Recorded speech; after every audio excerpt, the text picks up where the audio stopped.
Selamat sore, demikian tadi berita pilihan ini sore yang akan menemani selama 2 jam ke depan. Bersama saya Kutsia Firdausi. Dan saya Davi Pratama. Pemirsa, kita awali sore hari ini dengan informasi PDI Perjuangan sebut 7 jagoannya di Pilkada Serentak 2020 berpotensi lawan kota kosong.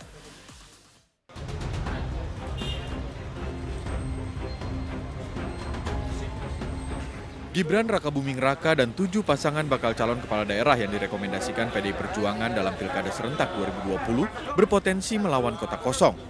Meski demikian, PDI Perjuangan masih menunggu dinamika politik karena pesta demokrasi masih akan digelar pada 9 September 2020. Adapun 7 daerah yang berpotensi melawan kota kosong diantaranya Kota Semarang, Grobogan, Kebumen, Wonosobo, Pemalang, Sragen, dan Sukoharjo.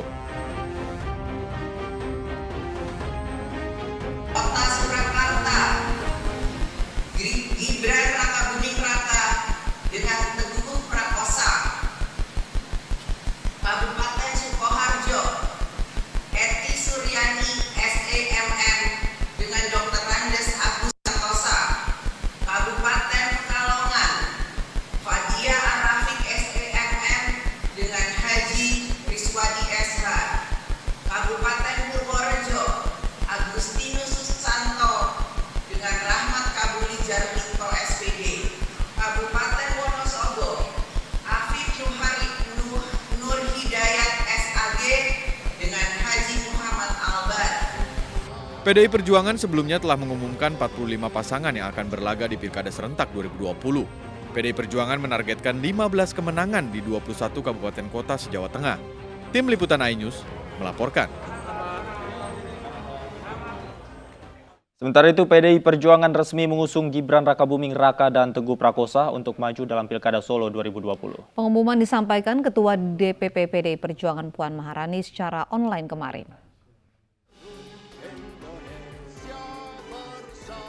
PDI Perjuangan akhirnya resmi mengusung Gibran Rakabuming Raka dan Teguh Prakosa sebagai pasangan calon wali kota dan wakil wali kota Solo untuk pemilihan kepala daerah 2020. Keputusan dibacakan Ketua DPP PDI Perjuangan Puan Maharani secara online kemarin. Dalam pengumuman tahap kedua calon kepala daerah dan wakil kepala daerah Pilkada Serentak 2020.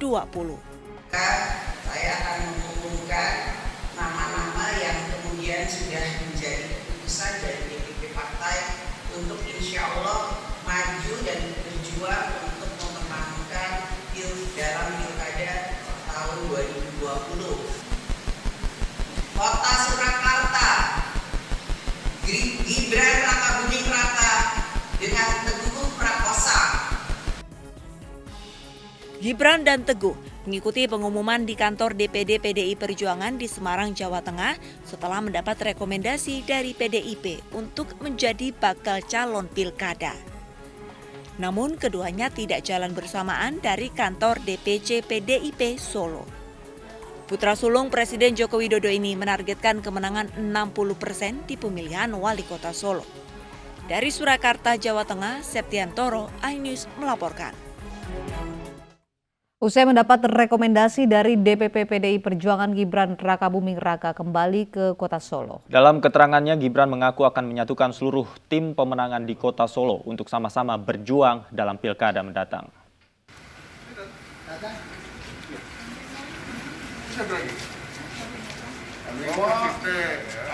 Gibran Rakabuming Raka bersama Teguh Prakosa menyambangi rumah dinas Wali Kota Solo yang juga Ketua DPC PDI Perjuangan Solo FX Hadi Riyatmo usai mengikuti telekonferensi di Semarang. Gibran mendapat surat rekomendasi dari Ketua Umum PDI Perjuangan Megawati Soekarno Putri untuk maju dalam pemilihan Wali Kota dan Wakil Wali Kota Surakarta. Gibran mengaku rencana terdekatnya adalah menyatukan seluruh tim sukses di Surakarta untuk bersama-sama berjuang memenangkan pilkada. Merasa ya plong lah, sekarang udah plong. Langkah selanjutnya Mas Gibran? Langkah selanjutnya menunggu arahan Pak Rudi. Relawan yang sudah saya bentuk itu nanti akan menginduk ke partai, semuanya akan koordinasi. Semua menunggu arahan Pak Rudi dan Pak Putut. Dan saya rasa kita bisa bekerja secara bersinergi bisa. Pemirsa, artis Raffi Ahmad dirayu Putri Wakil Presiden Ma'ruf Amin, Siti Nur Azizah, untuk menjadi pendampingnya pada Pilkada Tangerang Selatan 2020. Namun demikian, Raffi masih akan mempertimbangkan pinangan tersebut. Sekali ini ada my brother, Parapsel. Tawaran menjadi calon wakil wali kota Tangerang Selatan disampaikan Siti Nur Azizah yang akan maju sebagai calon wali kota Tangerang Selatan saat bertandang ke rumah Raffi Ahmad. Siti Nur Azizah datang bersama suaminya Rapsel Ali. Kan sekarang banyak artis mau jadi bupati, wakil gubernur, ya kan? Iya. Nah, sekarang Raffi. Daripada jauh-jauh kan tetangga tuh. Iya. Nur Azizah yang merupakan wakil sekjen Partai Demokrat diusung partainya menjadi bakal calon wali kota Tangerang Selatan dalam Pilkada serentak 2020. Sementara itu, terjun ke dunia politik belum pernah dilakoni suami Nagita Slavina ini. Raffi Ahmad hanya pernah menjadi pendukung pasangan Anies Baswedan Sandiaga Uno saat pemilihan Gubernur DKI Jakarta 2017, serta mendukung pasangan Joko Widodo Ma'ruf Amin pada Pilpres 2019 lalu. Mohon doanya, nanti tawaran dari Bunda, saya tuh udah tersanjung sekali, Bunda. Oh, terima kasih. Terima kasih, nanti saya ngobrol sama Nagita. Sebenarnya saya udah mau, Bunda, cuman maulah menjadi pendampingnya Bunda,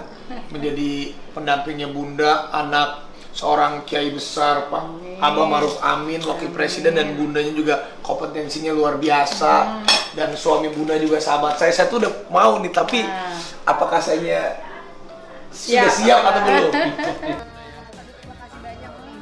Di tengah kecenderungan perilaku memilih masyarakat yang belum rasional, popularitas masih menjadi magnet untuk mendulang suara pemilih. Ideologi atau visi perjuangan yang sama bukan menjadi persoalan yang terlalu penting.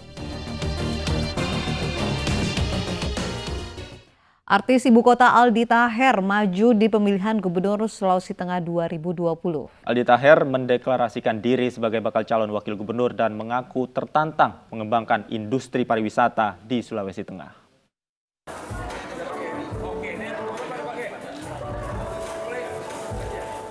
Pesinetron Aldi Taher mendeklarasikan diri untuk maju di pemilihan Gubernur Sulawesi Tengah 2020. Aldi maju sebagai bakal calon wakil gubernur bersama Rusli Baco DG Palabi yang maju sebagai bakal calon gubernur Sulawesi Tengah. Aldi Taher mengaku mantap terjun ke dunia politik dan tertantang mengembangkan potensi pariwisata di Sulawesi Tengah. Ini pertama kali Aldi menginjakan kaki di Sulawesi Tengah dan saya jatuh cinta. Sebelum saya berangkat ke Sultan, karena pertama kali saya berangkat, saya minta doa ibu saya doain Bu, bismillah Aldi maju wakil gubernur Sultan karena saya dipinang sama Pak Rusli. Jadi kalau ada minat ikon Palu atau gimana? Meskipun belum ada satupun partai politik yang merapat untuk resmi mendukung keduanya, namun Aldi Taher dan Rusli Baco optimis mampu memenangkan hati masyarakat Sulawesi Tengah. Dari Palu, Sulawesi Tengah, Jamie Hendrik, iNews melaporkan. Pelajaran bahwa politik itu bukan Kita beralih ke informasi lain, pemirsa. DPR telah memasuki masa reses dan akan kembali bersidang pada bulan depan. Namun masih ada persoalan yang tertinggal, yaitu nasib RUU HIP dan Omnibus Law.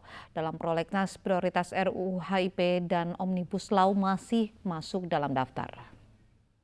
Ini adalah menghambat daripada Omnibus Law diciptakan untuk Gelombang protes ormas di depan gedung DPR MPR mewarnai sidang paripurna pengesahan prolegnas prioritas 2020 yang baru.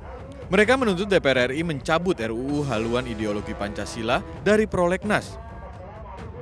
Unjuk rasa ini dihadiri ratusan orang yang mengepung gedung DPR di belakang dan di depan. Massa sudah berdatangan ke depan gedung DPR sejak pagi hari, diantaranya massa Persaudaraan Alumni 212 dan GMBI. Di belakang gedung DPR sempat terjadi aksi mendorong pagar dari ormas yang berunjuk rasa, namun situasi bisa dikendalikan. Situasi di luar membuat pimpinan sidang mempercepat persidangan untuk menghindari penumpukan massa yang sedang menunggu hasil sidang.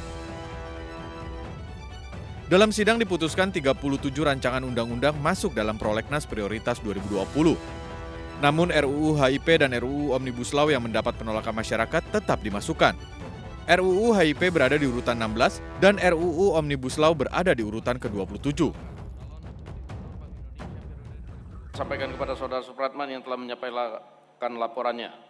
Untuk selanjutnya kami menanyakan kepada seluruh peserta sidang yang terhormat, apakah laporan Badan Legislasi atas hasil evaluasi terhadap pelaksanaan program legislasi nasional RUU prioritas tahun 2020 dapat disetujui. Sebelumnya, Wakil Ketua DPR RI Sufmi Dasko Ahmad memastikan RUU HIP dan Omnibus Law tidak akan disahkan menjadi undang-undang. Pernah diadakan untuk penutupan masa sidang, itu saya pastikan tidak ada pengesahan rancangan undang-undang HIP menjadi undang-undang dan atau rancangan undang-undang Omnibus Law menjadi undang-undang Omnibus Law, itu tidak ada. Oleh karena itu kami himbau kepada masyarakat, tokoh masyarakat dan alim ulama untuk kemudian mengecek lebih dulu isu-isu yang beredar, yang berada di tengah-tengah masyarakat yang mungkin akan membuat situasi tidak kondusif.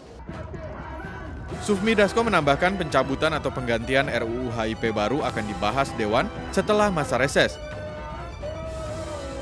DPR memasuki masa reses mulai 17 Juli hingga 13 Agustus 2020 mendatang. Tim Liputan iNews melaporkan.